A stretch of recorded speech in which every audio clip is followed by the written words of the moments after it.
Então, pessoal, muitas novidades no plano de política internacional. Este tema do vírus trouxe-nos tanto movimento, as coisas aceleraram de tal forma que agora a informação aparece ao instante. Coisas que são de ontem já não são mais novidade. No plano de informação, é uma nova era que estamos assistindo. E então é preciso também ter muito cuidado com as fontes em que nós vemos as notícias e contrastá-las bem, fazer uma filtragem bem feita, porque, por exemplo, ontem eu já notei que havia aqui muita desinformação. E estava tentando ver se aqueles cargueiros já tinham chegado, os cargueiros que se dirigiam do Irão para a Venezuela com gasolina, que eu a semana passada disse que demoravam 2 semanas, calculava que demoravam 2 semanas, afinal não, demoram 6 dias a atravessar o Atlântico, desde que saem ali do Algarve, quando saem do Mediterrâneo, até chegar às Caraíbas, demora 6 dias, e foi assim. Ontem já tínhamos aqui notícias que já tinham chegado e ainda não tinham chegado.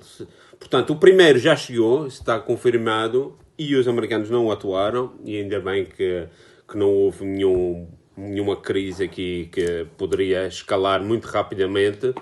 Mas o que é engraçado é ver que o almirante que comanda aquela frota do sul dos Estados Unidos que atua ali nas Caraíbas, como há uns 5 dias ele falava do tema, é uma coisa incrível. Ele a dizer o que é que fazem aqui os iranianos na Venezuela, o que é que fazem aqui na nossa zona.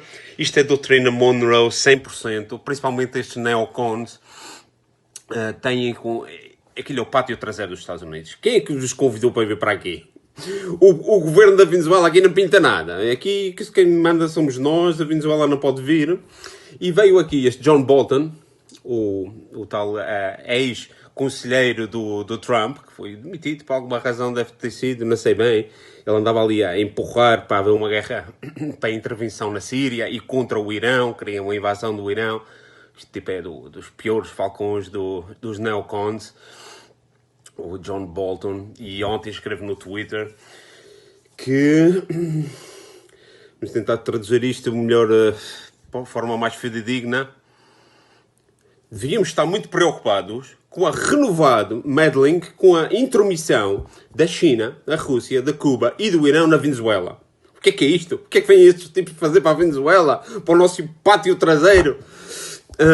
Os navios iranianos com gasolina para resgatar a política falhada do Maduro, do governo do Maduro, é perigosa para os Estados Unidos e para a América, para as nações sul-americanas. We stand with Juan Guaidó in opposing Iranian influence. Estamos com o Juan Guaidó. O outro esses foram eles que desenharam esse tipo Guaidó. Eu não vou perder mais tempo com esse fulano. Até agora está com problemas com a justiça. Vamos ver o que é que isso dá. É realmente E isto demonstra bem o que é a mentalidade dos Estados Unidos. O que é que vem para aqui fazer outras nações? Comerciar entre vocês? Não. Isto aqui tem que ser tudo com a nossa autorização. As coisas mudaram. Estão mudando muito. E estes ainda pensam como se pensava na doutrina Monroe. Século XIX, final do século XIX, século XX. Estes ficaram no século XX e agora há aqui um choque com a nova realidade. E dentro da nova realidade chega o Ministro dos Negócios Estrangeiros da China e diz que os Estados Unidos estão a provocar uma guerra fria entre as duas potências. E isto, claro, está o Ministro dos Negócios Estrangeiros, Wang Yi, da China, que diz que a China não tem qualquer intenção de mudar os Estados Unidos e que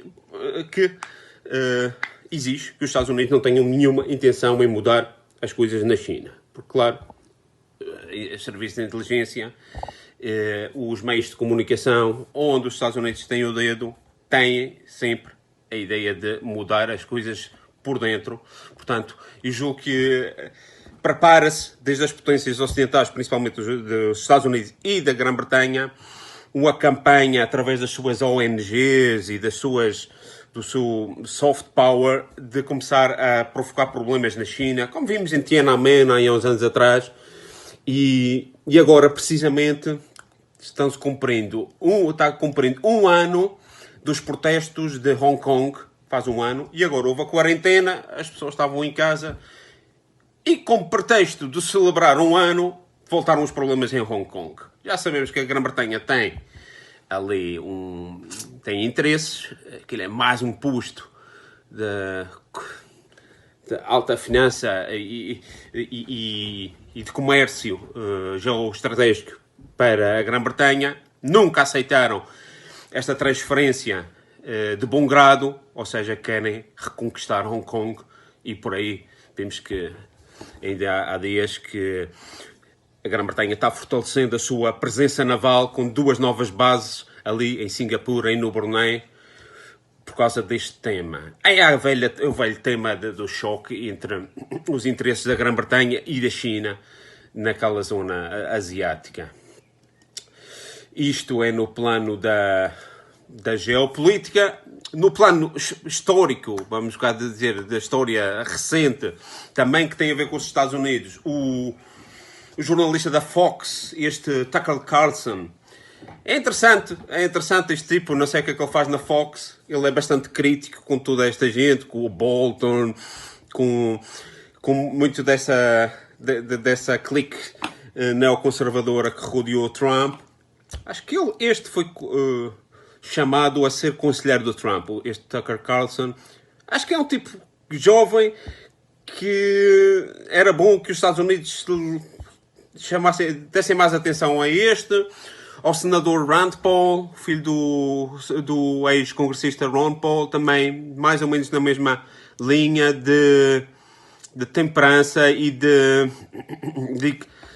pouco de bom sentido comum e de equilíbrio nas relações internacionais. O Tucker Carlson traz aqui uma notícia na Fox de que foi desvendado um nome que parece ser muito importante para sabermos o que é que se passou no 11 de setembro, as Torres Gêmeas, que é um caso que ainda falta muita coisa por apurar, obviamente. Isto era um tema que estava mantido em segredo e o FBI desvendou o tal nome de um funcionário da Embaixada da Arábia Saudita que parece que coordenava as coisas entre os operacionais que fizeram o atentado desde o avião, aqueles sauditas e afegãos, aqueles 17 tipos que perpetraram o atentado.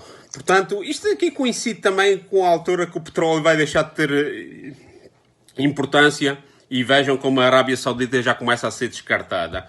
Dizem que, aqui na entrevista da Fox, dizem que foi por acaso que descobriram este nome. Eu não acredito aqui em casualidades, isto é tudo ao mais alto nível, FBI. Portanto, vem na altura em que os planos dos Estados Unidos para a Arábia Saudita são outros, e então vamos começar a saber o que é que se passou ali realmente, e porque é que estas 3 administrações, Bush, Obama e Trump, nunca tinham trazido isto ao de cima, e agora vem. Ainda era bom saber quais são os outros entes, era bom sabermos o que é que se passou realmente.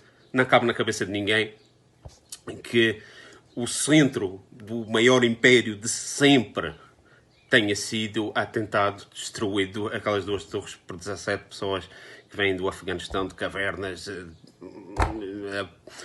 Há muita evidência.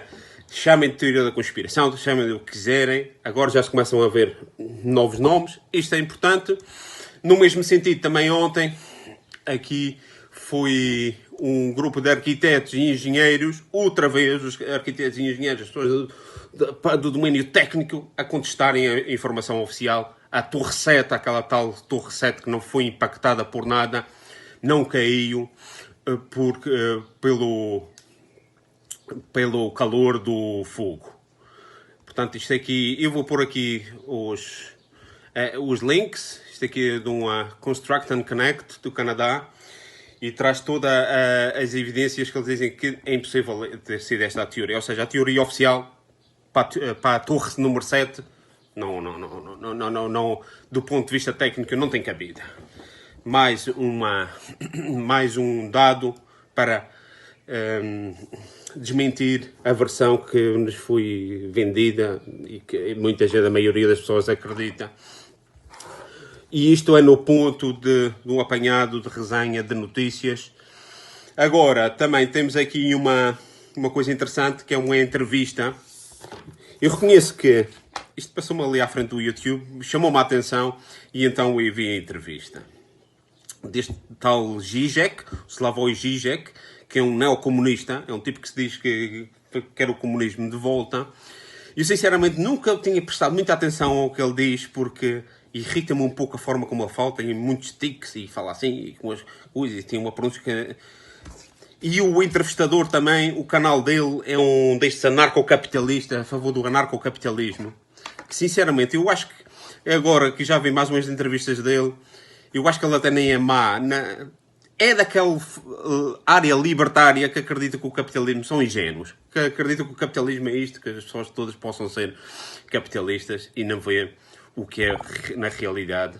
E aqui o Zizek faz uma boa observação e explica bem que isto vai tudo no sentido dos oligopólios, dos monopólios, e estão a substituir o que era do Estado por meia dúzia de capitalistas da high-tech, da Silicon Valley, e de grandes que não vão ter contemplações nenhumas com a classe média. E vão ainda por cima prescindir de tudo o que é da saúde pública e dos serviços básicos que se pede que um governo assegure às populações. Portanto, ele, na realidade, o que ele diz ali não é comunismo, porque ele diz que o modelo da China ele não acredita, ele não gosta da autoridade. Ele diz que também, quando é confrontado com o Manifesto Comunista, os 10 pontos do Manifesto Comunista, com o entrevistador, que vocês vão ver, se quiser, vou pôr aqui o link, confrontam, e então, e isto aqui? E, de facto, realmente, aqueles 10 pontos do Manifesto Comunista são antinaturais. Aliás, são contra o direito natural. E ele aqui, este Zizek, diz, não, mas o meu comunismo não é este, é outro. Aqui está o problema dos comunistas. É que tudo o que foi mal feito no comunismo, é porque foi mal feito, a próxima vez é que vai ser comunismo a sério. Mas isto então vale para todos, vale para os fascistas, também podem dizer a mesma coisa. Pois, mas o Mussolini fez mal as coisas, ou outros, mas da próxima vai ser melhor e o fascismo vai voltar. Não é assim, as coisas não são assim.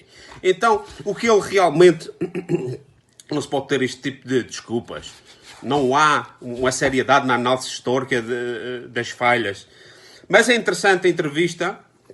Ele fala que vem aí algo depois do coronavírus e ele quer que seja um novo comunismo, mas o que ele diz que é comunismo não é bem comunismo. Ele assegura, na realidade, é um pouco aquilo que todos os que somos da terceira via, da terceira posição, advogamos.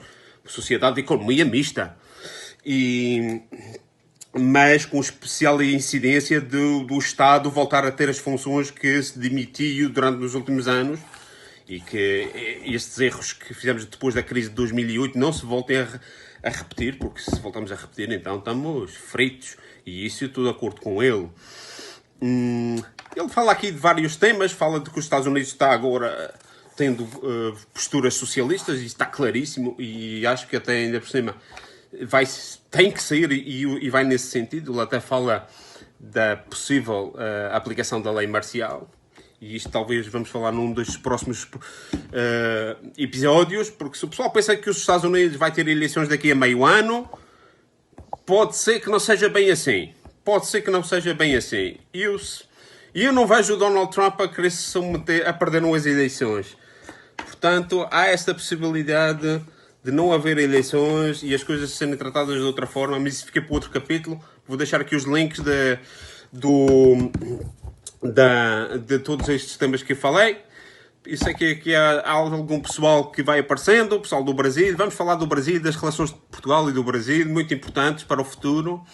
Se vocês gostaram deste vídeo, eu peço que deem like para que isto dê mais impulso ao canal. E se não gostaram, podem pôr dislike, não tem problema. Vemo-nos no próximo episódio.